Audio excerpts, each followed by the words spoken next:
very hot in here. I'm roasting.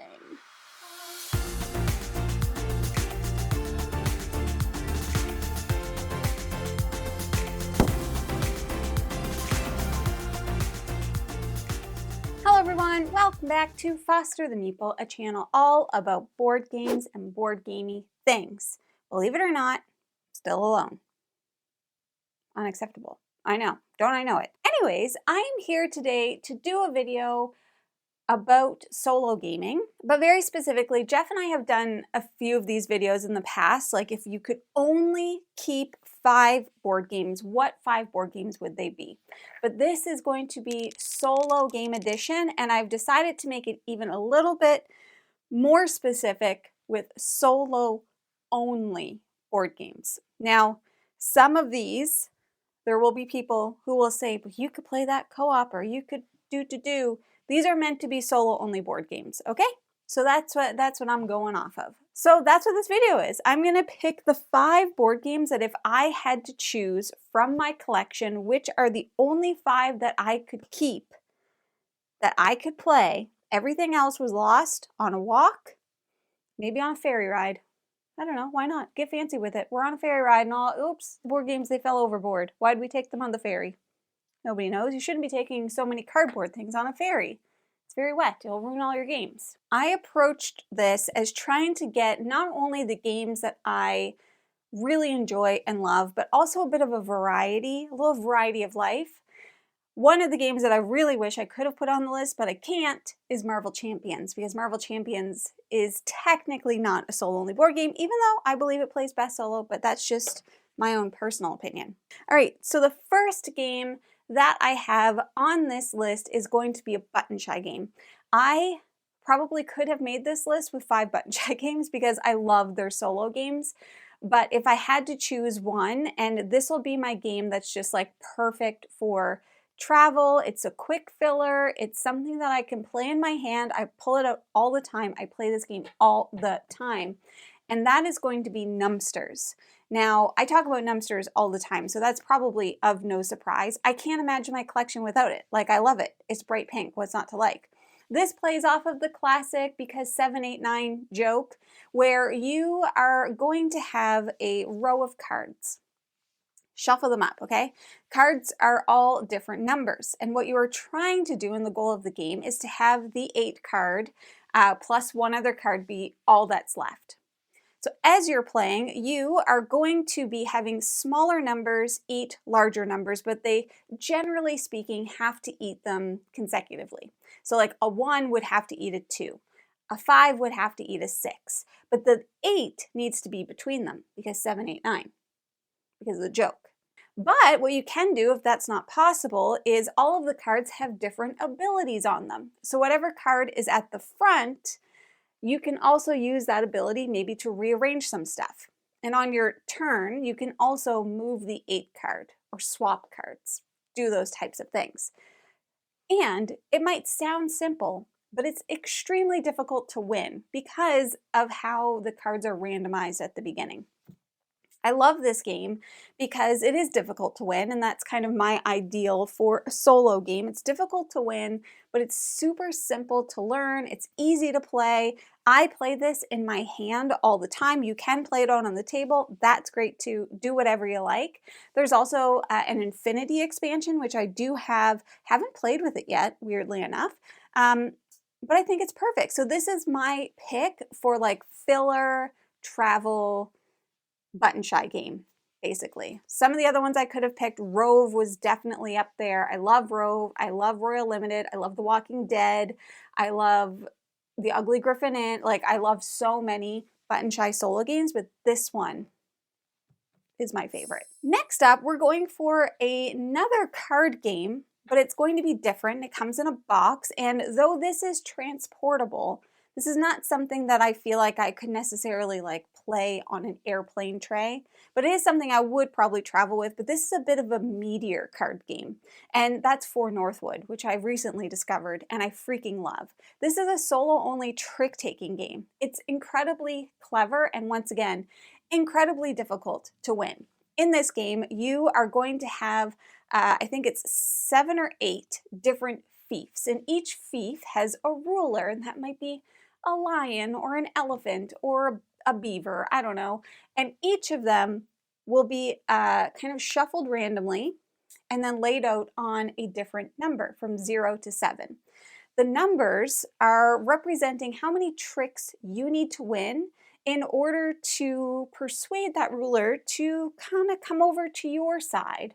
So if I'm looking at the 2, you get to look at your hand and be like, okay, based on what my hand is and whatever suit that ruler is, that's the trump suit.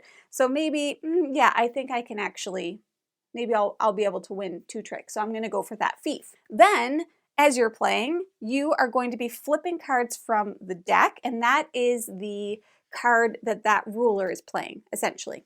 And then you are going to play a card from your hand. Then you also have like 5 allies, and they will give you different abilities that can kind of help you win or lose tricks, maybe help you get rid of cards or add cards or use another ability from another ruler or whatever. If you happen to win the ruler, they then are able, well, they're your friend now, first of all. They can also be swapped out with your allies, and then you can use their ability if you like. It's super, it's easy to learn. If you understand trick taking, it's straightforward trick taking. There's trump suit is based on whatever the ruler has, but it is so hard to win because you don't know what's going to be coming up in the deck, and it's all about hand and card management. And it's really, really, really fun. And now that I've played it, I want to play this basically all of the time. So that's definitely got to stay in my collection. The next one I have because I love the theme. It's a little bit chunkier. It's a little bit puzzlier in a way, and that is going to be witchcraft.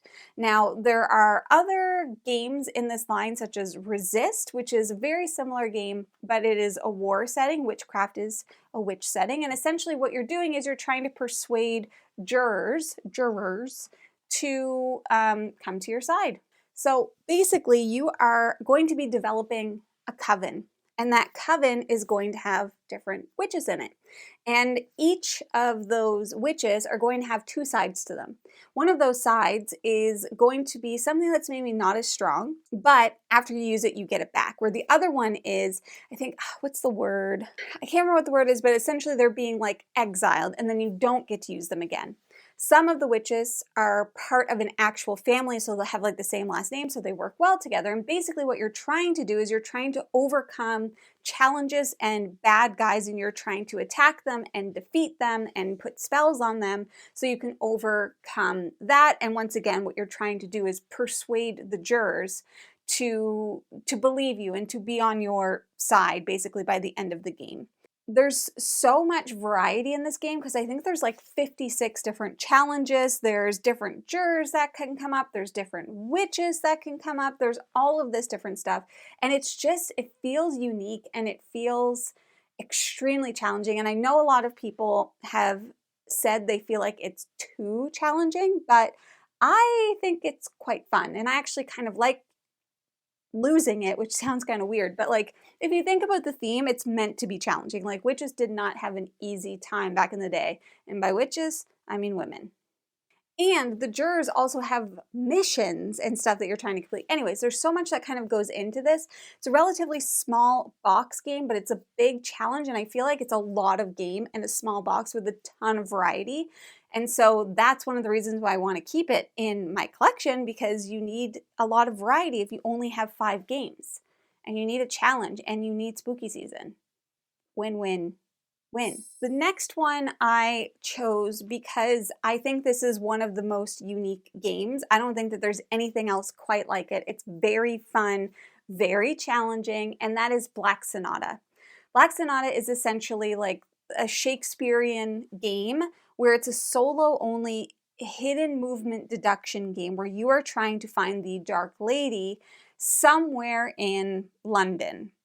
And you are kind of going through different clues and traveling through different areas to try and deduce where she is and what she's doing. And if you find her, that's great, you win. If you don't, well, you lose. And there are lots of ways to make leaps in logic in this game, and it's very challenging to win, but like, how unique is that? A hidden movement deduction solo game?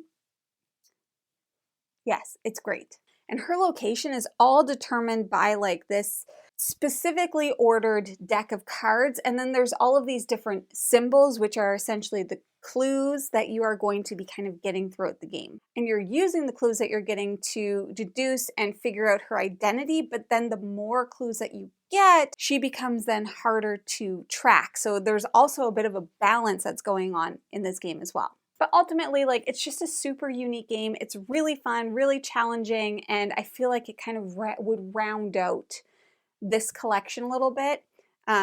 I know everybody's already going to know what my next game is, but like, we'll talk about it now. My last game is Final Girl. As if I could have any collection, multiplayer or not, without Final Girl. Final Girl, and just so everybody knows, I am considering everything. I consider Final Girl World as one game, but regardless, even if I could only keep one, I would keep Camp Happy Trails, of course, and then you can add on to it. But Final Girl probably is one of the games with the most variety of like any game. You can mix and match any location, Final Girl, killer, and I love it. I know some people are like, oh, there's too much random luck, but that's the whole point. Final Girl, you're playing as Final Girl against a killer. Try to kill the killer before they kill you. But this is all done through card management, hand management. It's done through dice rolling and horror rolls. And where people struggle with the randomness of it, I actually love that because it's so thematic. Because you are playing out a horror movie, and what is more like a horror movie than things being chaotic, random, unlucky? Like, it's almost more fun when you lose because of how the story plays out. And I love Final Girl, and I can't possibly have any kind of collection without it. That doesn't make any sense. And that kind of like comes to the roundabout, like this collection, this 5 collection. I got a lot of like kind of spooky-ish games in here, but like we've got the light, fun, bright travel game of Numpsters. Then you got a little bit of a heftier card game for 4 Northwood, but you can still travel with that. Then you've got Witchcraft. Witchcraft, to me, I think is probably the meatiest of all of these games. And it comes in a smaller box with a big punch. I love that. Then you have Black Sonata, which in my opinion is one of the most unique games in the set. And then you have Final Girl, which is just the best game in the whole wide world. So like we've got trick taking, we have missions, we have hidden movement deduction, we have crazy fun, chaos, card play, dice rolling, and then we just have simple card play. Like, what else would you even need? Like I said, if I could put a multiplayer game, I would have put Marvel Champions, but that's only just because I love it, and there's also so much variety. I think having a little bit of variety is really good. Even like Numpsters, there's not a ton of variety in that game in terms of like how you play it, but every game is completely different based on how the cards are shuffled. So those are my 5 games that I would choose if I had to only choose 5 solo-only board games to keep in my collection after I lost the rest of my board games on a ferry. Never going on a ferry again. That sounds super dangerous. I would be very curious to know in the comments below, what are 5 solo games that you would keep? And do you have any recommendations for solo-only board games for me to play? I'm realizing like a lot of the solo games that I play are multiplayer games, and I just play the solo mode. So with the exception of most of the Button Shy games, there's a few others, like ones that almost made my list. Friday was really up there because I think Friday is just it's just a classic. And 20 Strong is another one for a dice checker, but I kind of went with Final Girl for the dice checker over 20 Strong because I love Final Girl. But let me know what some of your picks would be in the comments below. I would love to know. But that's everything that I have for you all today. Nice, short, quick, sweet video. Jeff will be back again soon.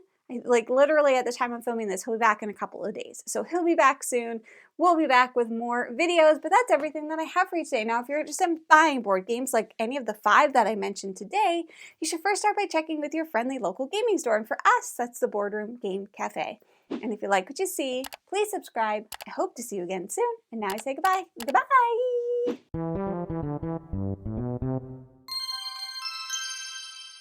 Products, services, and pricing, please visit our website at...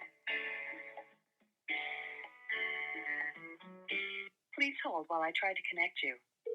UPS store on Lacewood. If you are calling to track a UPS package, or if you have any other questions about delivery, please press 1.